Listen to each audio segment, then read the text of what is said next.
matin, le thème, c'est le feu. C'est ce qui est sur mon cœur depuis déjà un petit temps. Le feu, pas le feu qui éteigne les pompiers, mais le feu du Saint-Esprit. Dernièrement, j'étais sur Antibes, la semaine dernière. J'étais dans une autre église, après à Valbonne. Hier, j'étais sur Albi. Et j'ai pu voir des choses extraordinaires se passer. Et ça réjouit mon cœur vraiment. De voir le feu du Saint-Esprit s'allumer, toucher, guérir, libérer, délivrer. Amen, c'est extraordinaire. Amen. C'est pas une vie pathétique, hein, la vie chrétienne, c'est pas une vie... c'est extraordinaire. Je l'échangerai pour rien au monde, vraiment. Amen, amen. Et ce thème est venu sur mon cœur, ça tourne déjà depuis des semaines. Quand j'allais sur Antibes la semaine dernière, dans le train, j'étais en train de lire un livre que je n'avais pas lu depuis des années, très longtemps. Ça s'appelle La Croix et le Poignard. David Wilkerson. Ça faisait 30 ans peut-être que je ne l'avais pas lu. Bon, je ne suis pas si vieux que ça quand même. Et puis, donc j'ai eu du temps, il y avait 5 heures de train. Et puis j'ai presque terminé le livre.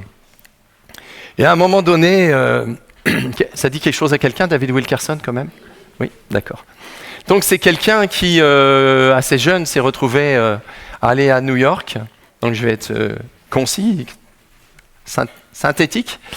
Et en fait, pour aider les jeunes des gangs, des bas-fonds, à s'en sortir.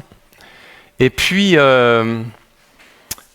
il a travaillé dur, très dur. Et puis des jeunes de ces gangs sont sortis de cette misère, sont passés de la mort à la vie, des ténèbres à la lumière et de la puissance de Satan à Dieu. Ça s'est vraiment fait. Et puis, vers la fin du livre, il se retrouve avec un jeune qui doit vivre ce qu'ils appellent le poulet froid, c'est-à-dire le moment, de désintoxication de l'héroïne. 3 jours. Ça paraît très difficile. Peut-être certains au milieu de nous ont vécu ça. Peut-être vous savez de quoi je parle, moi pas du tout. Et donc je lisais, et puis je ne me rappelle plus comment s'appelle ce jeune. Donc pendant 3 jours horribles où il hurle, il crie, c'est terrible ce qu'il vit. Et le 3e jour, vers la fin du 3e jour, il va mieux, beaucoup mieux. Et il demande à ceux qui l'entourent, il faut dire qu'il y a une chaîne de prière 24 heures sur 24, des frères, des sœurs qui sont avec lui, il ne le lâche pas du tout. Et il dit, ça va beaucoup mieux, j'aimerais prendre l'air un petit peu. Et puis il va prendre l'air et puis il ne revient pas. Il ne revient pas. Et donc il le cherche un peu partout et puis il est au commissariat de police, il s'est fait arrêter pour vol, pour se procurer de l'héroïne et se repiquer. Et Wilkerson, dans cette période-là, est très très découragé en fait. Il dit, c'est pas possible. C'est très très dur et il dit, mais j'y arrive pas quoi. Qu'est-ce qui va pas ? Qu'est-ce qui cloche ? Et puis il a sur son cœur d'appeler ceux qui s'en sont sortis, en fin de compte, dont Nicky Cruz et d'autres de l'époque qui s'en sont sortis. Donc ça date au moins de 60 ans. Hein, ouais, 50, 60 ans. Hein.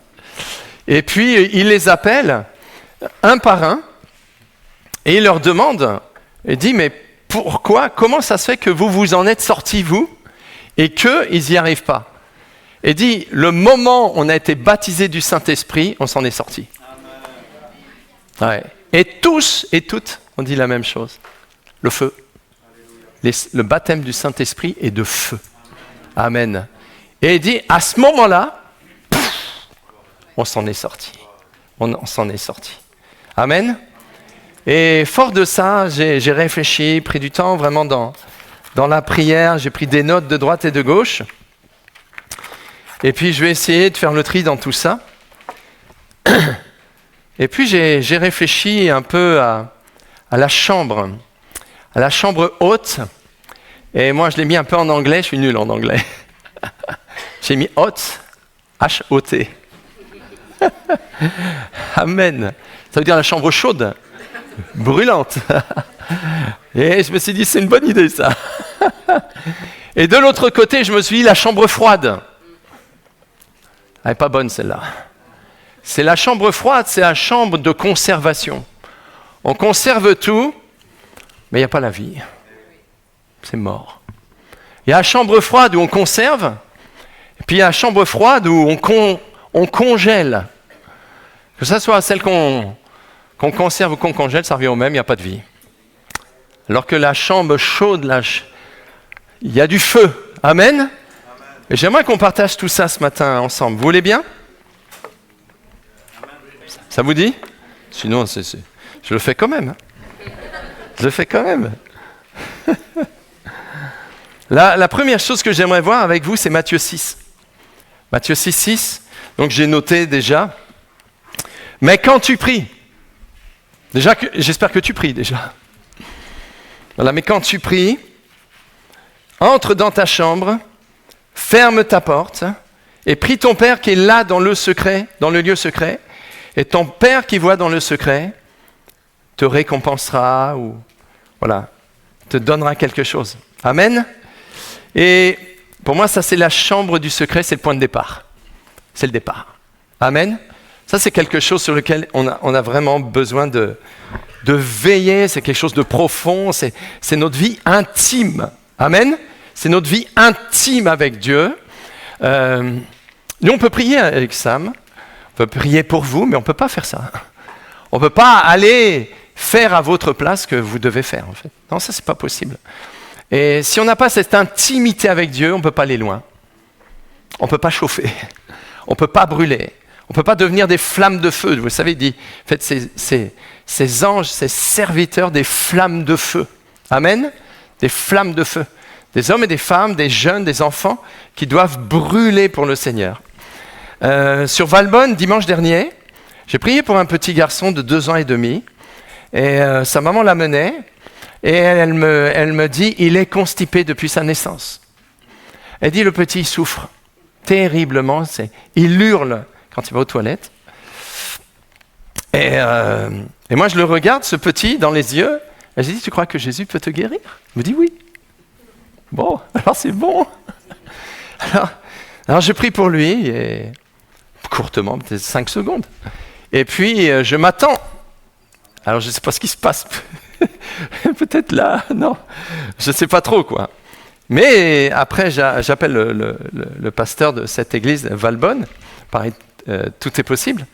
Je l'appelle le lendemain, on discute, on partage. Je dis, tu as des nouvelles du petit de 2 ans? Il dit, oui, il y a un SMS que la maman vient de m'envoyer. Et elle dit, elle était en train de dormir, puis elle entend le petit qui vient la voir. Elle dit, maman, caca. Excusez-moi. Pipi, caca, c'est le langage des petits. Mais pour lui, ça a une signification autre que la nôtre. Caca. Elle dit, comment ça? Elle dit, j'ai fait caca.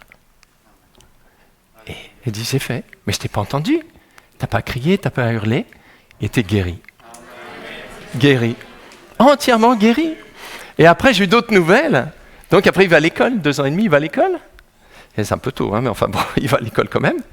Et la maîtresse, à la fin de l'école, elle va voir la maman. Et je ne sais pas ce qu'il a. Il dit tout le temps Alléluia. Il dit tout le temps Alléluia. Et il parle de Jésus à tous les enfants. C'est le feu, ça, non? Ça peut être que le feu du Saint-Esprit qui fait ça. On ne peut pas créer ça, on ne peut pas, non, c'est impossible, c'est impossible. Je pense vraiment que dans la communion, dans le lieu secret, quand tu es dans sa présence, tu sais, des fois on dit des bêtises, on en dit beaucoup des bêtises. On dit ma prière ne dépasse pas le plafond, mais c'est pas grave, de toute façon il est là. Donc c'est pas tellement grave, il dit je suis là. Donc pourquoi qu'il déplacerait le plafond, hein, on reste ensemble, hein. C'est pas la peine, hein. Non? Qu'est-ce que vous en pensez? Donc le lieu secret, c'est quelque chose d'important. Pour moi, c'est la chambre du secret, c'est la chambre de l'intimité, c'est quelque chose qu'il faut protéger, garder, conserver, mais dans le bon sens, hein, pas conserver comme une affiche, un tableau sur le mur, mais quelque chose qu'on doit entretenir. Amen? Quelque chose d'important là. Moi, je pense vraiment dans la chambre spirituelle, c'est quelque chose qu'on vient pas pour dormir, hein, on vient pour se réveiller. Une chambre, ça peut être pour dormir aussi, mais ce lieu secret, ce lieu de la présence de Dieu, le lieu de l'intimité, on vient là pour être réveillé. Amen. Pour chercher le feu du Saint-Esprit. Gloire à Dieu. On va aller dans Actes aussi, Actes des Apôtres. Il y a des choses sur lesquelles je vais courir un peu plus vite ce matin. Et d'autres un peu moins vite. Actes chapitre 1er, et puis verset 13. Voilà. Verset 13. Quand ils furent arrivés, ils montèrent, où ça? Ouais, dans la chambre haute. Haute, H-A-U-T-E, H-O-T. Amen. On veut monter dans la chambre haute où ils se tenaient d'ordinaire. Cette chambre haute, elle est devenue une chambre extraordinaire. Quelque chose avec des hommes et des femmes ordinaires, mais ça a fait des hommes et des femmes extraordinaires à cause de la présence du Saint-Esprit. Amen. Je crois vraiment que plus que jamais, on doit s'unir vraiment les uns les autres. Moi, je suis pas là, on n'est pas là toujours. Voilà, on circule un peu. Mais quand on est là, on est vraiment heureux d'être avec vous, quoi. On est vraiment heureux de partager ces temps ensemble avec vous, avec Pasteur Sam et Sylvie. C'est temps fort pour nous. Et puis, je pense que l'unité, comme on a vécu ce matin, un temps où on laisse le Saint-Esprit vraiment faire les choses et on s'accroche au Saint-Esprit. Il va par là, on va avec lui, quoi. On le suit, amen. Et on apprend, amen. On est des apprentis, en fait. On est des personnes qu'on appelle des disciples. Et un disciple, c'est quelqu'un qui apprend. Et on apprend et on apprend encore. Amen.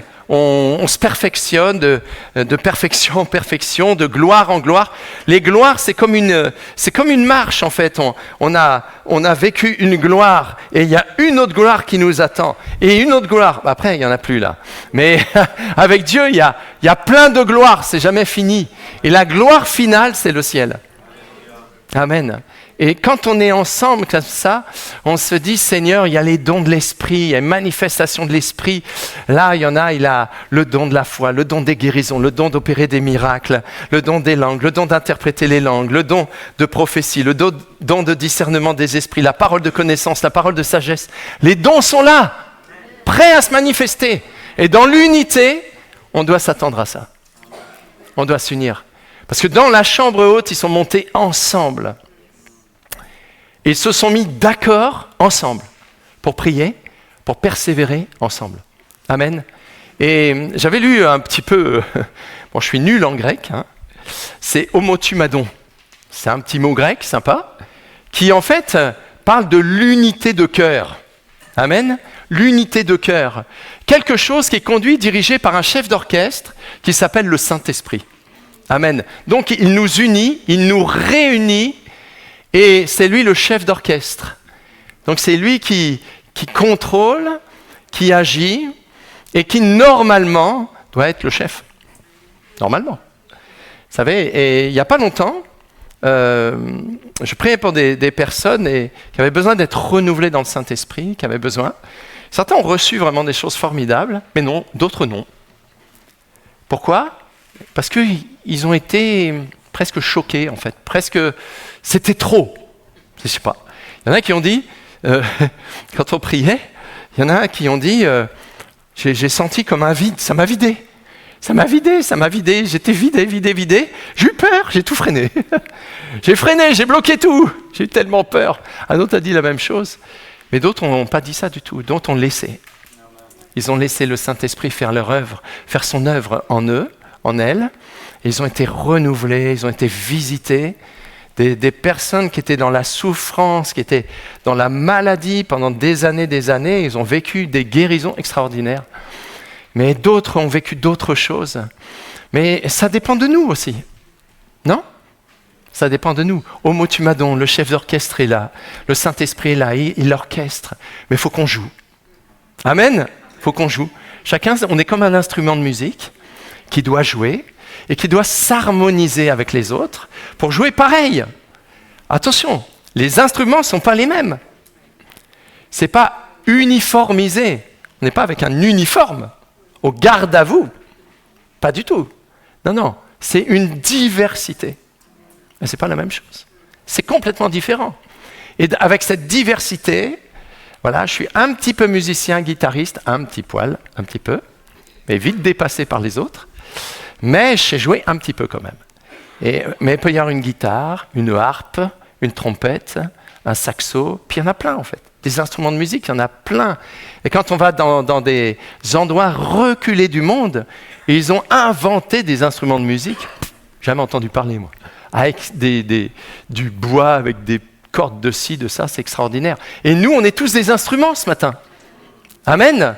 À nous de jouer, et de jouer selon la direction du Saint-Esprit. Est-ce que vous pouvez croire ça ? Que Dieu peut utiliser votre vie, votre cœur, votre existence, tout ce que vous êtes, pour vraiment conduire une réunion harmonisée, harmonieuse, où là, le Saint-Esprit a une liberté extraordinaire. On a besoin du feu. Alléluia. Ah oui, j'en ai tellement... Perso, j'ai vraiment soif de ça. Puis il y a la chambre froide. Et j'avais noté, c'est le piège du déclin. On se refroidit. Et c'est intéressant parce que Jesse a... Non, il n'a pas prêché, il a chanté. Mais il a chanté des cantiques avec les amis. Et ça m'a touché parce que j'ai dit, bah, tiens, ça, c'est vrai, ça, oui, ça, oui, ça. Pour moi, la chambre froide, c'est la chambre de la peur. Et on a chanté ce matin. Vous vous rappelez ? Je ne suis plus esclave de la peur. Ouais, la chambre de la peur et du réflexe de conservation. Par lâcheté ou timidité, on s'y enferme pour se protéger. Mais on s'y refroidit. Et c'est ça qui est terrible. C'est ça. La peur. Vous savez, vous ne savez pas que le diable existe. Mais il existe. Et il a beaucoup de stratégies et pas mal d'armes, dont la peur. Dont la peur, la crainte, la frayeur, c'est un peu pareil. Hein ? Voilà, les angoisses, les oppressions.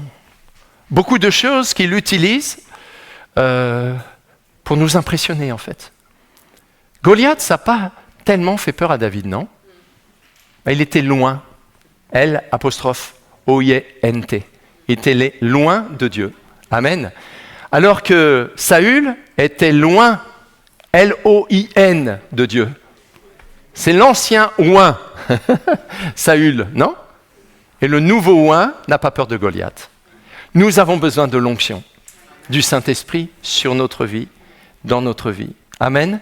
Et je crois que quand vous êtes dans le lieu secret, ou quand on est comme ça dans l'unité, c'est de demander à Dieu ou à nous. Que ton onction est cool sur notre vie. Amen. Avec cette onction, on peut faire des choses extraordinaires qui nous dépassent de très très loin. Quand on prie pour un malade, on n'y est pour rien. Enfin, on n'y est pour rien, on y est pour quelque chose. Mais quand il est guéri, on n'y est pour rien. Non ? Quand on prend autorité sur un démon, nous-mêmes, on n'est pas grand-chose. Celui qui est en nous, il a l'autorité. Et il nous a donné l'autorité pour chasser ce démon. Ce démon, il ne s'en va pas parce que je m'appelle Pierre Féneron. Non ? Si ? Non, pas du tout. Donc c'est quelque chose d'important. La chambre froide, attention à cette chambre froide. On peut vite s'y retrouver, on peut vite se faire rouler, vite se faire détruire, anéantir. Maintenant, on avance encore. Je pensais à quelque chose, c'est hier ou avant-hier, parce que des chambres, il y a plein d'idées en fait, il y a plein d'images. Et il y en a une chambre qui est venue sur mon cœur, c'est la chambre à combustion. Amen. La chambre à combustion. Et je me suis dit, ça c'est la réalité de l'esprit. Oh, gloire à Dieu. La chambre haute se transforme en chambre de feu. Amen. À l'image d'un moteur de véhicule, la chambre à combustion, c'est le lieu précis où le carburant et l'air se mélangent et s'enflamment pour créer une force herculéenne. Amen. Herculéenne.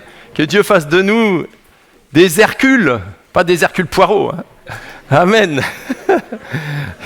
Bon, les Hercules, c'est une façon de parler, bien sûr. Capable de faire avancer une structure lourde, c'est le lieu du moteur, de la puissance et du mouvement. Amen. Le moteur, la puissance et le mouvement. Ça, c'est des bonnes chambres. Amen. Que Seigneur, tu fasses de ma vie une chambre à combustion.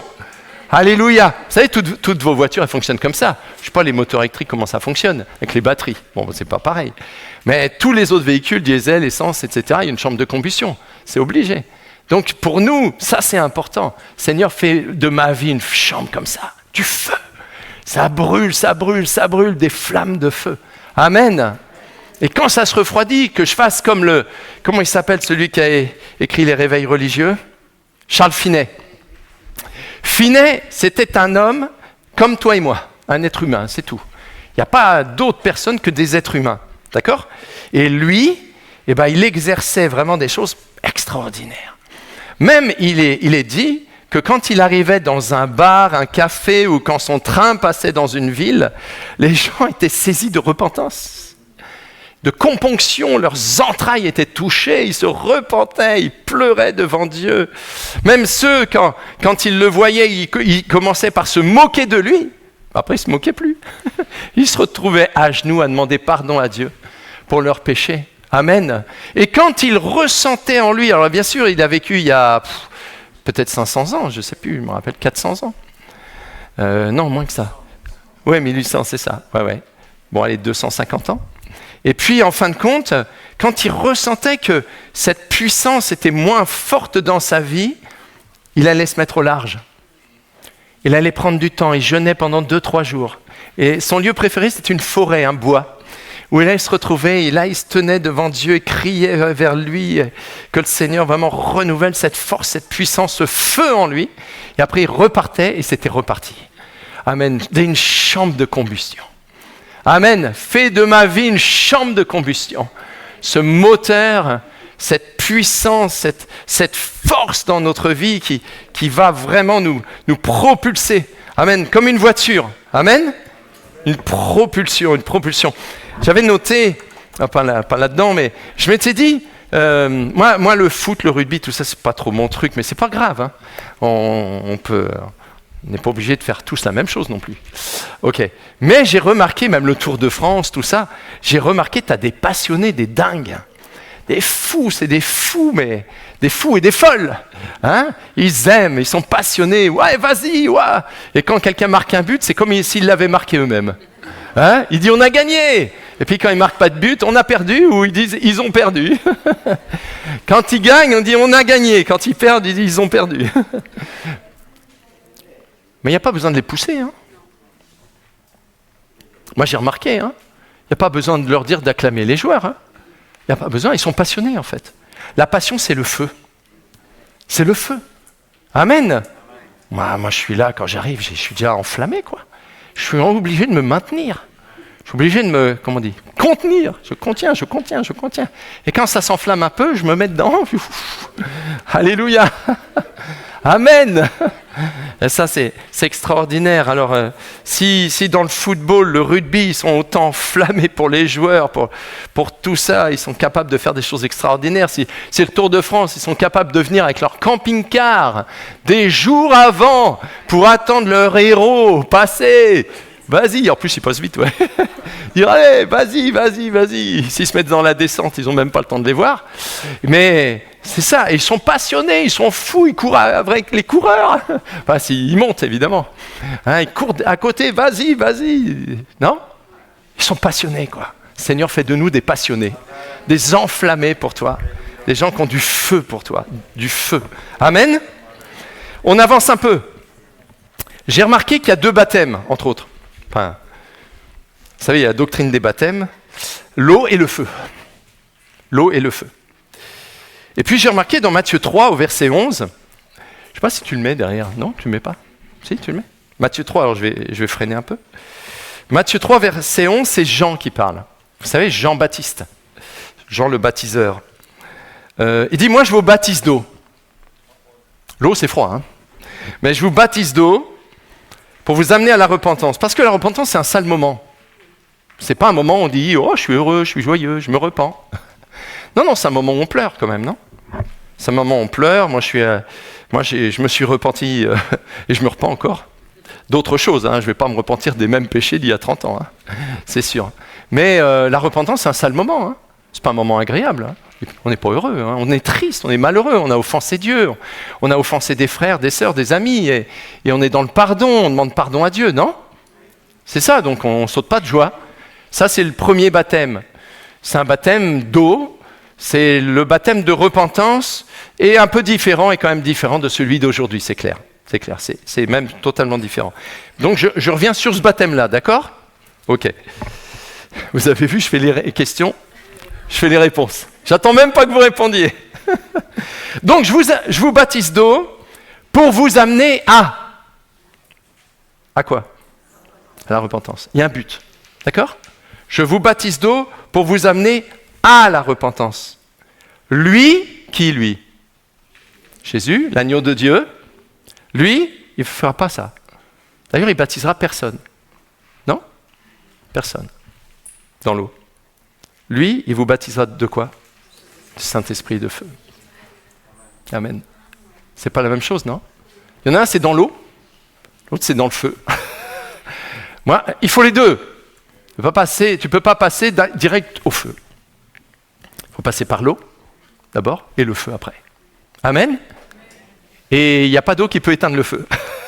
Ce feu-là, il est puissant. Amen. C'est le feu du Saint-Esprit. Et ça, c'est extraordinaire. Donc, une immersion pour la repentance. J'ai noté, c'est la prise de conscience du besoin de Dieu, de retour à lui, un changement de vie. Mais le baptême du Saint-Esprit et de feu. Amen. Ça, c'est une immersion plus puissante. Alléluia. Et ça, on en a besoin. C'est essentiel. C'est pas optionnel, c'est obligatoire. Amen, c'est obligatoire. Jésus plonge les croyants dans l'esprit et le feu. Amen. Et si, en fin de compte, le baptême d'eau, c'était pour amener à la repentance, le baptême du Saint-Esprit et de feu, c'est pour amener à quoi alors? C'est pour amener à quoi? En fait, il y a une logique. Si le baptême d'eau, c'est pour amener à la repentance, le baptême du Saint-Esprit et de feu, c'est pour amener autre chose. Non? La puissance de Dieu. La puissance du Saint-Esprit dans notre vie.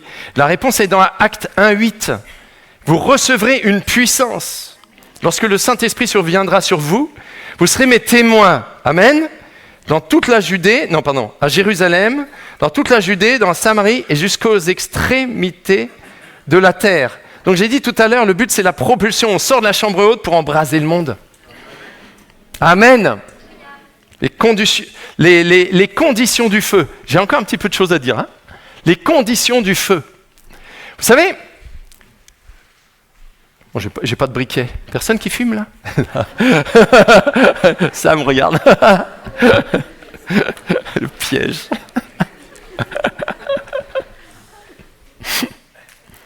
On peut allumer un feu qu'avec un combustible. S'il n'y a pas de combustible, on ne peut rien allumer. Non? C'est impossible. Tu as un briquet, tu peux le laisser allumer longtemps. S'il n'y a pas de combustible, ça ne peut pas fonctionner. Dieu cherche des combustibles. Amen. Il ne peut pas allumer un feu sans combustible. Donc c'est impossible. Quand on lit dans Actes 1:8, on le voit. C'est une réalité. Il y a des combustibles qui sont là. Tu as une centaine de personnes, peut-être plus 120, peut-être plus le jour de la Pentecôte, je ne sais pas trop. À un moment donné, je sais qu'ils sont 120. Au début même, ils sont peut-être 12, 14, 15, 20. Mais ça augmente, ça augmente, ça augmente. Et puis à un moment donné, le feu descend. Parce que c'est des combustibles qui sont là. Ils sont prêts à brûler. Est-ce qu'on est prêt à brûler? Amen. Amen. J'ai remarqué une chose aussi. On peut être dans le désert. Tout à l'heure, il a été parlé du désert, non? Désert, oui. Et si toi, tu es dans le désert, Dieu cherche un combustible. Le désert est ininflammable. Mais toi, tu peux être inflammable. Même si tu es dans le désert, il peut mettre le feu. Tu peux être au sein du désert, au milieu du désert, tu peux même être au milieu de la tempête. Même il y a de l'eau partout, il peut mettre le feu quand même. Il n'y a pas de problème pour le Seigneur. Amen. Si simplement tu le laisses faire. Si simplement tu le laisses agir. Dans n'importe quelle situation dans laquelle tu es, Dieu peut mettre le feu. Amen. T'embraser. C'est merveilleux. S'il n'y a que toi, il va te mettre le feu sur ta vie. Amen. Ça, c'est des choses formidables. Donc, il y a des choses extraordinaires que Dieu veut faire. Il cherche des matières inflammables. Vous savez, quand il y a eu le prophète Élie, à un moment donné, il se retrouve dans une situation quand même pas facile, mais il demande au roi Akab de faire venir tout le peuple et de faire venir aussi les prophètes d'Astarté et de Baal pour quelque chose qu'il ne lui a pas révélé. Et en fin de compte, quand arrivent tous ces prophètes, notamment les prophètes de Baal, les Astartés sont restés, semble-t-il, à la maison, 450 prophètes de Baal sont là. Et en fait, il y a une histoire de taureaux, d'autels, de sacrifices qui est mis en place. Les prophètes de Baal vont devoir faire un autel avec du bois, un taureau, et demander à leur dieu, Baal, d'agir. Il n'agit pas.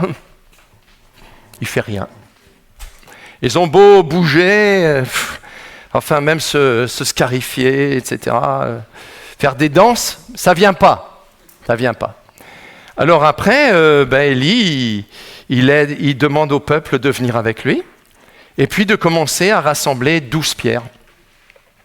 Et puis de monter cet autel, de sacrifier ce taureau, de poser le taureau. Et en fait, il l'arrose à plusieurs reprises également, pour montrer, je pense encore plus que c'est impossible. Et puis, comme prophètes de Baal ont essayé que le feu descende sur leur taureau, ça n'a pas marché. Le prophète Élie parle aussi, mais pas au même Dieu, pas à Baal, il parle à un autre Dieu à nous. Amen, notre roi, notre Seigneur. Et il lui demande que le feu vienne pour qu'il montre à tout ce peuple qu'il est l'Éternel. Amen. Et le feu tombe. Et le feu descend. Et quand le feu descend, il brûle tout. Il consume tout, si bien qu'il n'y a plus rien du tout. Tout est consumé. Amen. C'est extraordinaire. C'est le feu. C'est le feu. Et je pense qu'on a tellement besoin de ça. Tellement besoin de ça. Quand ces hommes et ces femmes ont vu ça, ils ont dit c'est l'Éternel qui est Dieu.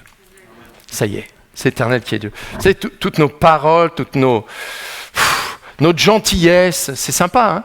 Notre amitié, c'est sympa aussi. Mais le feu, ça change tout. Amen. Le feu, ça change tout. Ça bouscule tout, ça transforme tout. C'est autre chose, c'est autre chose. Ça me fait penser à ce passage je crois que c'est dans 1 Corinthiens 14, quand il est parlé de prophétie à un moment donné. Je crois que c'est 1 Corinthiens 14, il me semble. Qu'à un moment donné, si tous prophétisent, et qu'il y a un infidèle, qu'il y a une personne qui rentre, un auditeur qui rentre par là, et que cette prophétie, elle le touche, elle le concerne, elle le convainc, il tombe sur sa face, et qu'est-ce qu'il dit ? Ouais, je reconnais que tu es là. Le feu. Amen. Il y a quelque chose qui se passe, quelque chose de fort qui se passe. Amen. Et ça, on a besoin de ça. On a besoin de ça. Sans ça, on ne peut pas faire. Encore quelques minutes. Le combustible de la Pentecôte, j'ai remarqué, c'est toute chair. C'est toute chair. Dans les derniers jours, dit Dieu, je répandrai de mon esprit sur toute chair. Aucune distinction. Aucune distinction. Certains d'entre nous, par exemple, on peut être nostalgique. Ok ? C'est normal, hein ? On a le droit d'être nostalgique. L'important, c'est que ça ne nous entraîne pas trop en arrière quand même. D'accord ? Moi, ça fait, je ne sais plus combien, 38 ans que je suis né de nouveau. Et une 31 ans de ministère, je crois, quelque chose comme ça. Donc, je pourrais être nostalgique. Ça, c'est sûr. Mais ce que j'ai remarqué, je crois que c'est dans Hébreux, Jésus-Christ est le même hier. Donc, gloire à Dieu. Mais aussi, aujourd'hui. Et aussi, éternellement. Amen. Vous voyez ? C'est le même. Donc, en gros, ça veut dire que si tu es nostalgique, c'est bien, pourquoi pas, hein ? Mais alors, ce qu'il a fait hier, il peut le faire aujourd'hui. Amen. Donc, sois un bon nostalgique. Une nostalgie qui se dit, oh, tu l'as fait hier, tu le fais aujourd'hui. Amen. Et s'il l'a fait aujourd'hui, il peut le faire demain. Amen. Ça, c'est vraiment quelque chose d'important. Et moi, ce que je remarque, quand il dit, je répandrai de mon esprit sur toute chair, mais toute chair, c'est toute chair. Les gens, les hommes, les femmes, les enfants, les jeunes hommes, les jeunes filles, les riches, les pauvres, toutes les nations, c'est tout le monde. Toute chair, je répandrai. Amen, je répandrai, je mettrai le feu. Amen. Vous savez, la langue est un petit membre qui se vante de beaucoup de choses. Et il dit à un moment donné, ça peut mettre le feu à toute une forêt. Vous savez ça ? Non ? Ouais ? Mais pour le Saint-Esprit, c'est pareil, mais en bon. Amen. Répandre, c'est quelque chose de tellement fort. Il vient aussi... Alors, il y a une chose aussi que je voulais dire, parce que c'est important. Il y a une chose un petit peu qu'on peut considérer comme négative, mais elle ne l'est pas. Le feu aussi, il est là aussi pour purifier. Et ça, il faut le dire. Et il est là pour purifier. Il est là pour sanctifier. Il est là pour aller au fond de nos cœurs. Il est là pour brûler tout ce qui n'a rien à voir. Et il faut que ça brûle. Amen. Il y a le feu pour nous embraser, et puis il y a le feu pour brûler dans nos vies tout ce qui ne doit plus être là. Dans nos pensées, dans nos paroles, dans nos comportements, dans nos actions, dans nos idées, nos projets, notre volonté. Il faut absolument que ce feu brûle. Et ça, il faut lui demander. Hein. Amen. Il faut lui demander, parce que ce feu est important. Je pense vraiment que c'est quelque chose de très fort. Et puis, dans la fin de ce message, je l'ai dit tout à l'heure, le danger qui guette le croyant, c'est le refroidissement, causé notamment par la timidité et d'autres choses. Mais dans 2 Timothée 1, au verset 6 et 7, c'est Paul, l'apôtre Paul, qui parle à un jeune, il aurait pu parler à n'importe qui de toute façon. Mais il dit, c'est pourquoi je te rappelle de ranimer la flamme du don de Dieu que tu as reçu. Car ce n'est pas un esprit de timidité que Dieu nous a donné, mais un esprit de force. Force, c'est dunamis dans ce passage. C'est le même mot que dans Actes 1:8. Il va dire, vous recevrez une puissance. Amen. Voilà. Donc, comme quoi, ça peut se refroidir, ça peut s'attiédir, ça peut être vraiment quelque chose de triste. Ce n'est pas un esprit de timidité que Dieu nous a donné, mais un esprit de force, d'amour et de sagesse. Ranimer la flamme, c'est un mot, je vais essayer de le dire, anasopureo. Ça y est, vous avez tous compris. C'est redonner vie au feu. Alléluia. Redonner vie au feu, c'est souffler sur les braises qui couvent sous la cendre pour faire repartir l'incendie. Le feu n'est pas éteint, il attend qu'on souffle dessus pour réveiller le zèle et la passion. Amen. Alléluia. Le feu n'est pas éteint. Il n'est pas éteint. Il n'éteint pas le lumignon qui fume, c'est écrit quelque part, non? Non. Il faut souffler. Souffler dessus. Mais nous, on le sait. On le sait soi-même, non? Caroline, elle le sait. Si elle est en feu ou pas en feu, elle le sait. Sylvie, tu le sais. Samuel, tu le sais. D'autres, vous le savez, non? Vous savez si vous êtes en feu ou pas. Si vous êtes enflammé ou pas. C'est pas moi qui vais vous le dire. Mais vous le savez. Même les chantres musiciens, vous le savez, non? Oui, vous le savez. On peut faire chanter sans feu, sans passion, sans zèle, par habitude, simplement. Mais on peut même prêcher sans feu. Rien du tout. C'est... Ouais, on regarde l'heure. Dépêche-toi. On est fatigué. Voilà. J'espère que vous ne faites pas ça ce matin. Mais en tout cas, voilà. Il est en train de l'encourager, de le fortifier, de le secouer comme un prunier. Et il dit, allez, souffle sur les braises. Allez, il faut que ça repart, ça redémarre. Amen. Voilà. L'Esprit de Dieu, il ne produit pas la lâcheté, les amis. Hein. La timidité. Non. Pas du tout. Il communique la dunamis, la même puissance que Acte 1:8. Et c'est ça. C'est la capacité d'agir, une énergie divine et active. Amen. Donc pour conclure, la chambre haute, ce n'est pas une chambre froide, les frères et sœurs. Amen. C'est une chambre à dynamite, une chambre à combustion.